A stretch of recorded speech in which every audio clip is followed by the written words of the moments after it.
will see further. In this chapter, we will talk about CRM databases.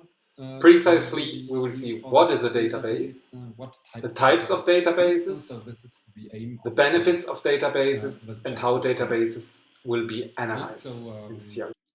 What is a customer database? Customer database or customer warehouse is a list of customer names to which the marketer has added additional information in a systematic fashion.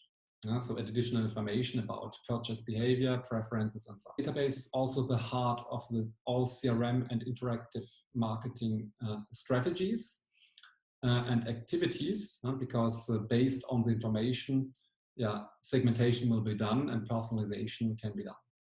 So it's the key to developing strong customer relationships and to make customers loyal. And database technology, mainly so hardware and software to analyze the data, hardware to store the data, is important to track the data, to store the data, and to analyze customer transactions and actions. So what type of databases firms have or should use? First of all, they should have a customer database. They should have a prospect database for customer acquisition and an enhancement database in order to enhance the information in the customer database by supplementary information. Let's start with the customer database. So customer database contains data, customer data from active and inactive customers. So active customers who still purchase in the firm, and inactive customers, also called dormant customers, who have not purchased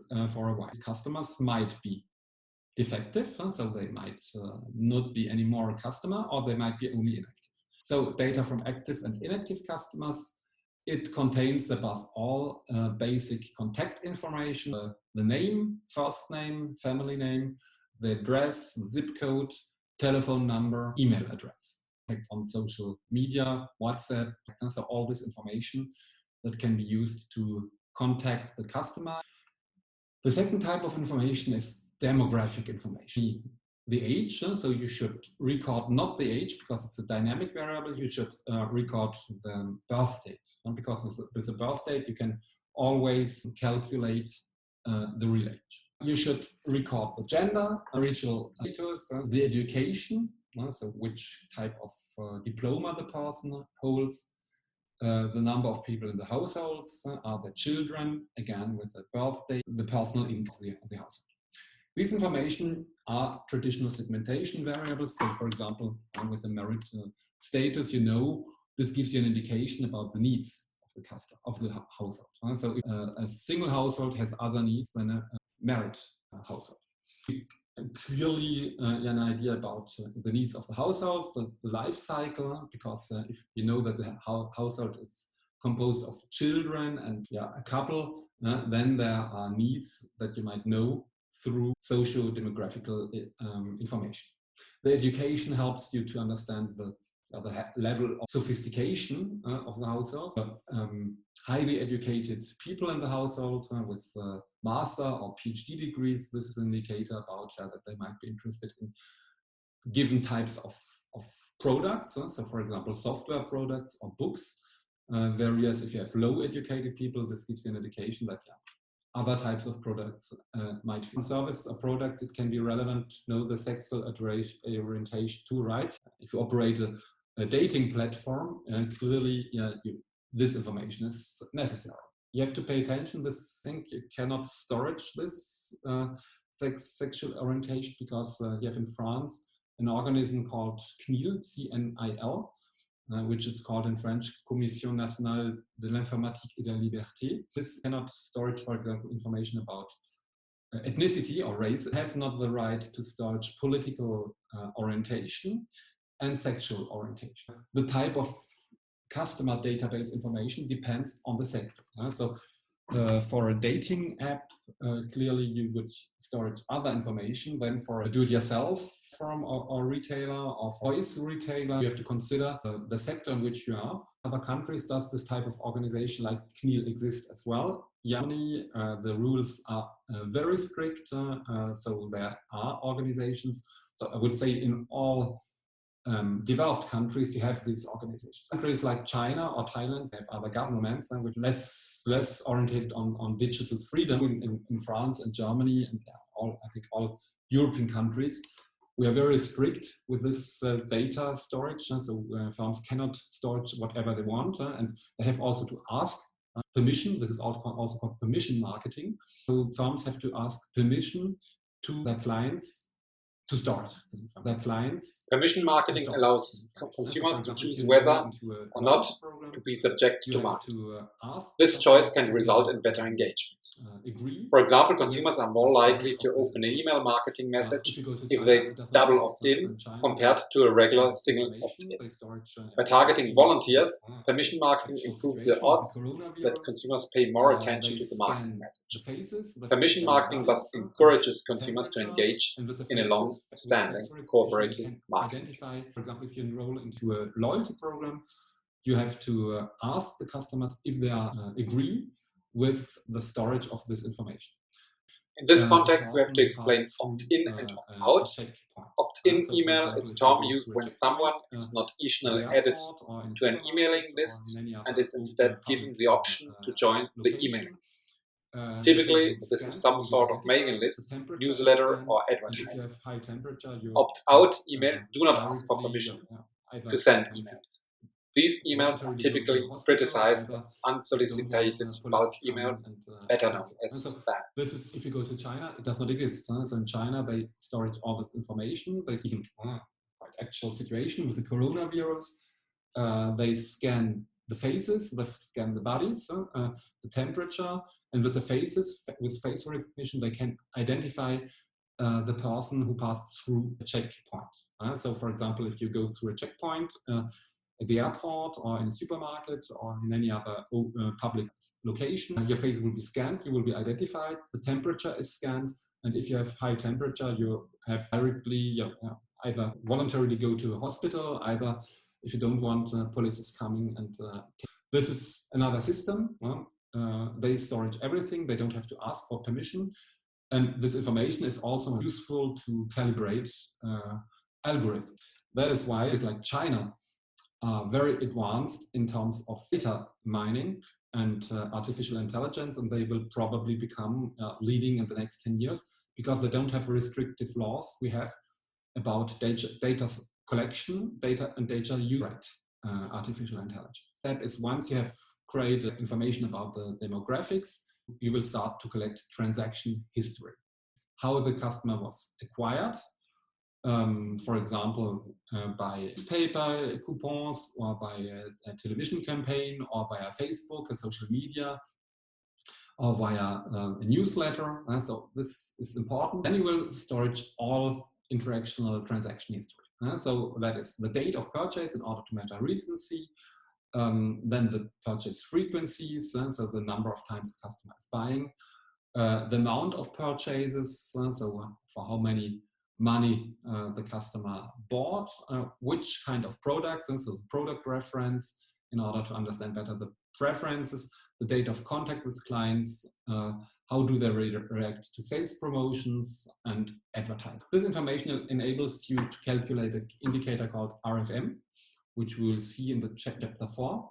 Recency, frequency, monetary amount. It's an indicator of purchase activity, which I will explain deeper in chapter 4. What is important also, the reactions to promotions and ads. This can be directly measured through links. For example, a customer sees a banner on Google or on Facebook or social media.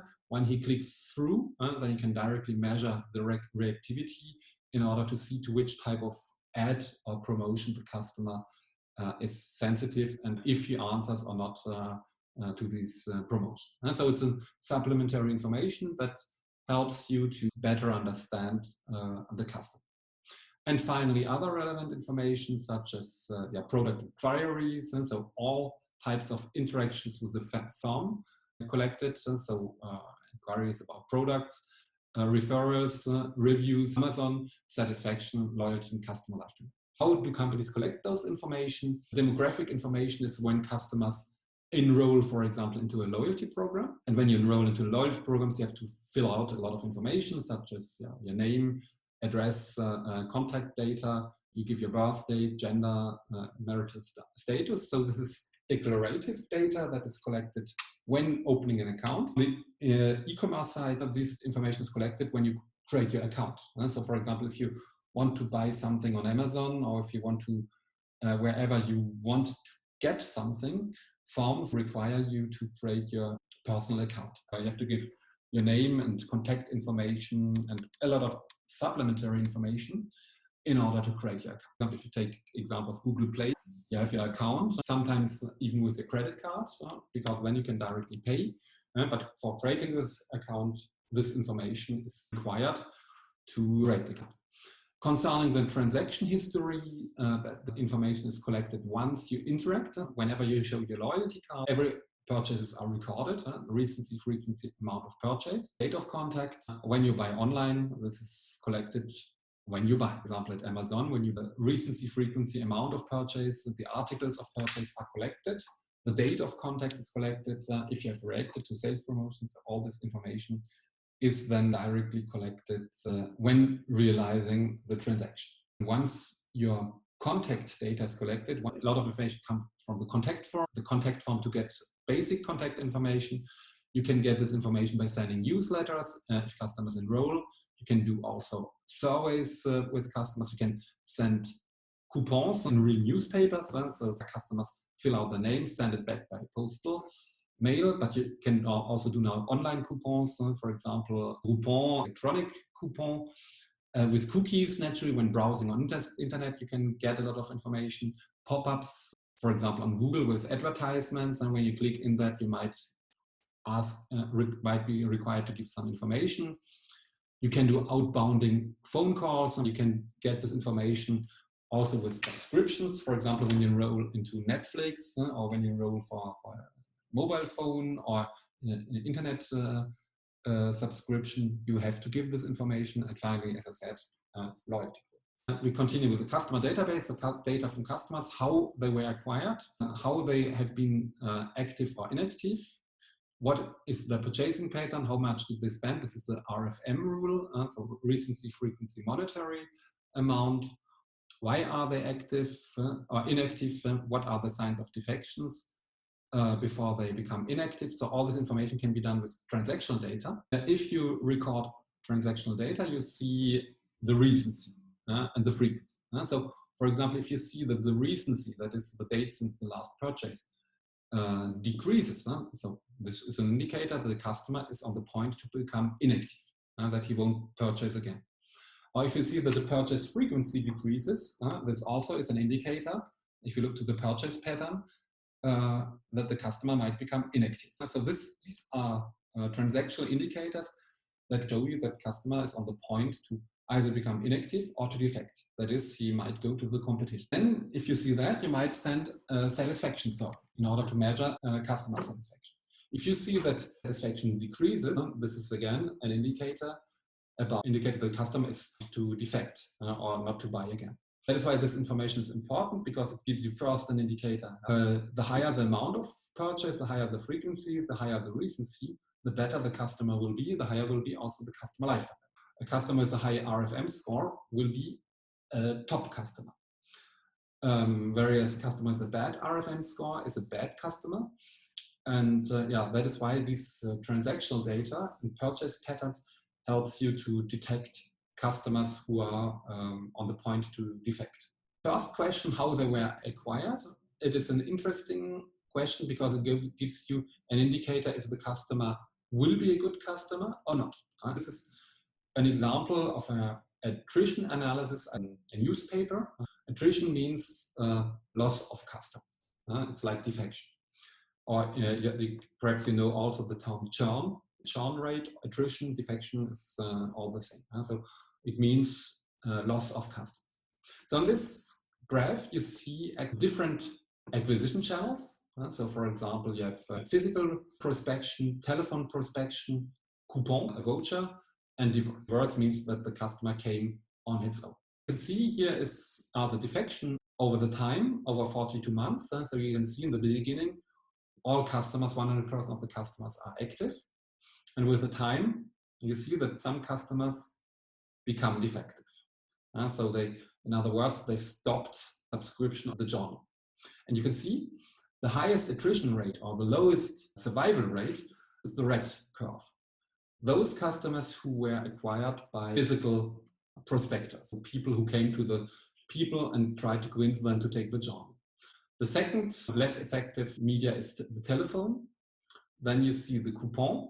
So the customers send back a coupon to enroll into the journal. And finally, those who came voluntarily after 42 months, so 4 years, they have the highest survival or probability to stay with the job. You can see that according to the media of acquisition, it's better to recruit customers who came free on their own, have higher survival probabilities than those who will force. That is why it's also an interesting information to see which media has been used to acquire the customers, because in this way you can then predict in your customer lifetime value model the survival probability or the attrition probability, and you can see then which are the best customers. And so the best customers are those who come on their own.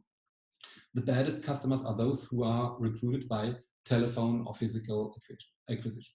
This is about the customer database. Information is demographic, basic contact information, and then transaction histories. When they buy, purchase date, purchase frequency, the purchase amount, the products bought, because this can help you to do recommendations. I do thus recommendations to buy other products. Geographical information. For example, if you take TripAdvisor, the example of a loyalty program for a hotel industry, it makes sense to also collect geographic data, where the customer went. Information which is also relevant for airlines to do personalized campaign management to suggest new destinations. And to that we can include also social media information, because now we have the information also what people say on social media, likes on social media, which brands do they like. All this information can now be analyzed with text mining.